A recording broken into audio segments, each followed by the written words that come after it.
আমরা যাতে পরীক্ষার ইলেকট্রিসিটি যাতে বিভ্রাট না ঘটাতে পারে সেজন্য ফায়ার সার্ভিসকে বলা আছে, যেহেতু আপনার গরমের সিজন, ডেঙ্গু পরিস্থিতির এখন একদম হাই টাইম চলছে, তো যাতে ডেঙ্গু পরিস্থিতি বিবেচনায় নিয়ে কেন্দ্রের প্রত্যেকটা কেন্দ্রের আশপাশে পরিবেশ যাতে পরিচ্ছন্ন রাখা হয় এবং মশক যাতে বেশি ডিস্টার্ব না করতে পারে সেজন্য আমরা স্বাস্থ্য বিভাগ থেকে স্বাস্থ্যসম্মত পরিবেশ নিশ্চিত করবার জন্য কেন্দ্রীয় সচিবদেরকে বলা হয়েছে।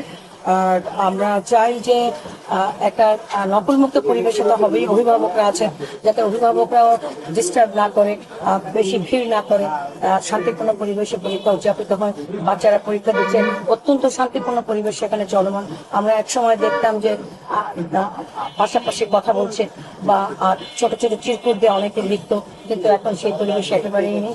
তারা অত্যন্ত স্বাভাবিক আছে এবং কনফিডেন্ট হয়ে এক্সাম দিচ্ছে এবং তাদেরকে বলেছি যে গুজবে কান দেবে না তোমরা এবং সাহসী হও, সাহসীভাবে পরীক্ষা দাও। তারা কনফিডেন্টলি পরীক্ষা দিচ্ছে।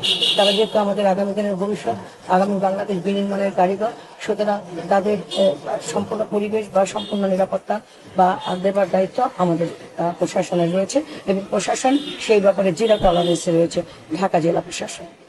আমরা দেখছি যে এখন ডেঙ্গুর পিক টাইম চলছে, তো এই ডেঙ্গু পরিস্থিতিকে সামাল দিতে বা ডেঙ্গু পরিস্থিতি বিবেচনায় রাখার জন্য প্রত্যেকটা পরীক্ষা কেন্দ্রে যাতে ফগার মেশিন দিয়ে চারপাশে মশা নিধন করা হয় বা স্বাস্থ্য সেবা নিশ্চিত করা হয়, পরীক্ষার কেন্দ্রগুলো যাতে পরিষ্কার পরিচ্ছন্ন রাখা হয় সে বিষয়ে আমরা পরীক্ষার যারা দায়িত্বপ্রাপ্ত কর্মকর্তারা আছেন বা শিক্ষকবৃন্দ আছেন তাদেরকে আমরা নির্দেশনা দিয়েছি, তারা কাজ করছে। আমরা চেষ্টা করছি যে জেলা পুলিশ, জেলা প্রশাসন, স্বাস্থ্য বিভাগ, শিক্ষা বিভাগ, ফায়ার সার্ভিস সহ সবাই প্রত্যেকে যার যার জায়গা থেকে চেষ্টা করছি এসএসসি পরীক্ষা যাতে নির্বিঘ্নে এবং শান্তিপূর্ণ পরিবেশে সম্পন্ন হতে পারে। সদস্য সরকার আমাদেরকে সেভাবে নির্দেশনা দিয়েছেন। আমরা শিক্ষার্থী থেকে বলেছি, আপনারা দেখেছেন যে আমি মাত্রই বের হলাম ভিজিট করে, তো এখানে শিক্ষার্থীরা অত্যন্ত কনফিডেন্ট হয়ে পরীক্ষা দিচ্ছে। আমরা তাদেরকে সাহস দিয়েছি, বলেছি গুজবে কান না দিতে, আর গুজবে যাতে কান দিয়ে কোনো পরিস্থিতি বিভ্রান্তি সৃষ্টি না করতে পারে যাতে, সেজন্য আমরা সজাগ রয়েছি।